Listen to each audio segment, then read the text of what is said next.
Nof Glibber, hi friends, Darth Momo here for another quick brief interjection. Again, this is part of my scrapped pre-Force Awakens 2015 Star Wars reviews, which obviously I ended up finally redoing in 2017, but this is my opinion and 2015 review of Star Wars: The Clone Wars, the film. So in case you've been busy the past few days, or you're new to the channel, I've decided to rewatch and review each of the current Star Wars films in lead up to the Star Wars: The Force Awakens. And whether it has episode in the title, or if it's animated or live action, it doesn't matter. A Star Wars movie is a Star Wars movie, which is why I'm including The Clone Wars in my Star Wars rewatch. So here we go, Star Wars: The Clone Wars.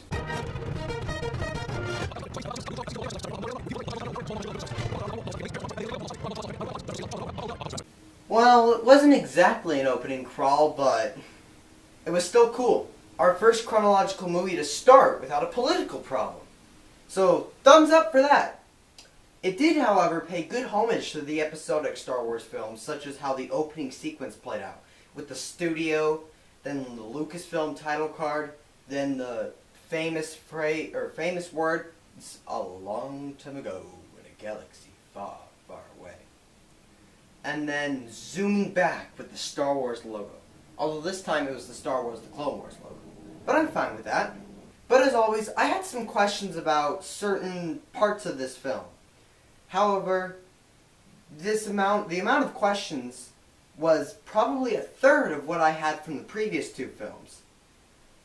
But, I mean, my questions were nearly nitpicks, but a few confusions, such as in the beginning of the film, Windu says that Anakin and Obi-Wan are the only Jedi they can spare. What are you doing right now, Windu? And did you forget about the two other Jedi right behind you? Why did Admiral Yularen leave to take Ahsoka to Christophsis?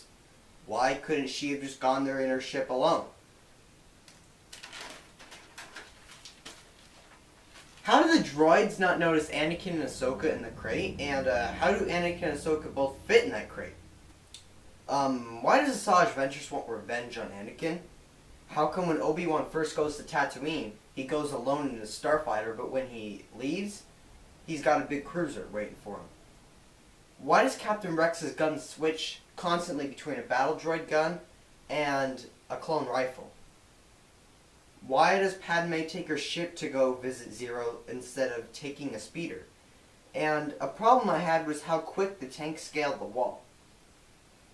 But enough of the criticisms. Let's discuss other aspects of the film, such as Anakin.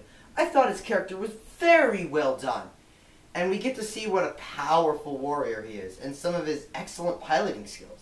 I remember this line from Attack of the Clones? I don't like sand. Rewatch that clip with this in mind. So much more we can talk about out here, like the sand. The desert is merciless. It takes everything from you. Adds a new aspect to it, doesn't it? But that's not all we got from this movie. We got a new character, Ahsoka Tano. At first, she's supposed to be Obi-Wan's apprentice, but ends up being Anakin's apprentice. I thought that was a nice little plot twist. Apparently, it's later explained throughout the story that Yoda and Obi-Wan planned this. I thought of her as a little snippy and sassy, somewhat irritant, but just a touch annoying, but nothing intolerable. I mean, I did just sit through The Phantom Menace and Attack of the Clones. How bad can it get? But now let's discuss the pros and cons of having the Hutts involved in this plot. Well, it raises the major question of what happens to Jabba the Hutt's son. Hopefully we'll be given an explanation, but it's also clearing up some things in Return of the Jedi with Jabba's familiarity with the Jedi. But this movie also brought another plot twist, with having Zero the Hutt, Jabba's uncle, being involved in the whole plot of kidnapping his son. But constantly I kept having to force myself to remember that Zero is a male, because constantly I kept thinking that he was a female because of his look, his voice. Oh well. Another thing that got me was how hard it was to figure out what Palpatine's main goal was. In Attack of the Clones, it's pretty simple. He wants to start the Clone War. In Revenge of the Sith, again, pretty simple. He wants Anakin to seduce Anakin to the dark side and to create the Empire. Throughout Empire Strikes Back and Return of the Jedi, it's obvious that he wants to turn Luke to the dark side to replace Vader. But in the Clone Wars, it was kind of unclear.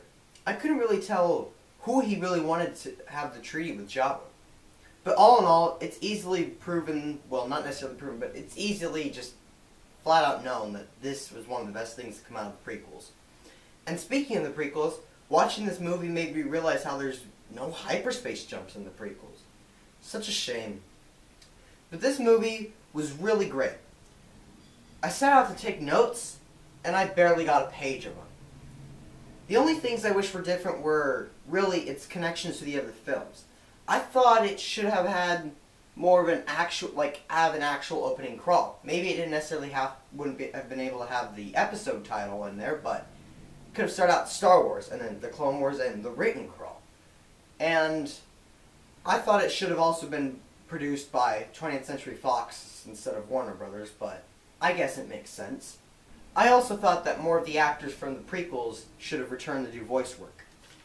I mean, while I'm as glad as hell that Hayden Christensen wasn't returned for Anakin, I thought actors such as Ewan McGregor or Natalie Portman or Frank Oz should have come back for at least the film. The only one I'm glad with was Palpatine. Ian Abercrombie did an amazing job as Palpatine and was most definitely worthy of the job. His performance was perfecto. And while he may have passed, he will always be remembered by the fans. May the Force be with you, Ian Abercrombie. And on that note, let's give a couple suggestions the Force Awakens can receive from the Clone Wars. Number 1, don't toss out all the previous cast.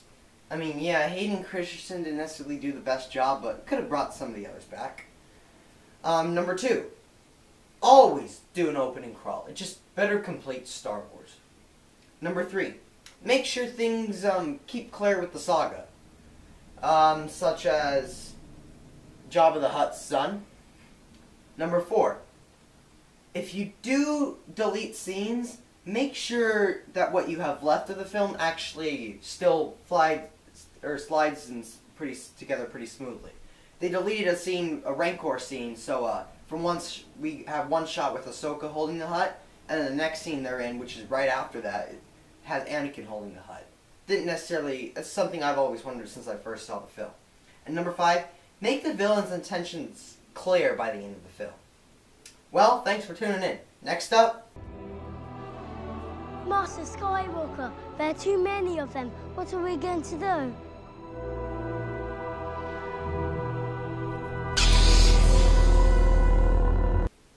dude, that is f***ing messed up. Well, thank you guys. That was my 2015 review of the Clone Wars film. Obviously not as negative as the ones for Phantom Menace and Attack of the Clones. But I can't say that my thoughts have changed too much on the Clone Wars movie. I like it. I don't love it, but I do like it. I don't hate it like a lot of people do, and I don't remember hating it back then either.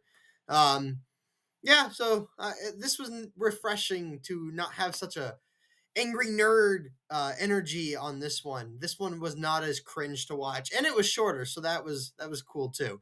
But we got one more, Revenge of the Sith, and I think that one's actually a little shorter. So thank you guys for being a part of the series. It was really good to get these done. Thank you for joining in, and may the Force be with you always. Thanks for watching. Please subscribe to the channel. If you liked the video, comment down below and hit that like button. Oh, and check out some of my other videos. I'm sure you'll find them a delight.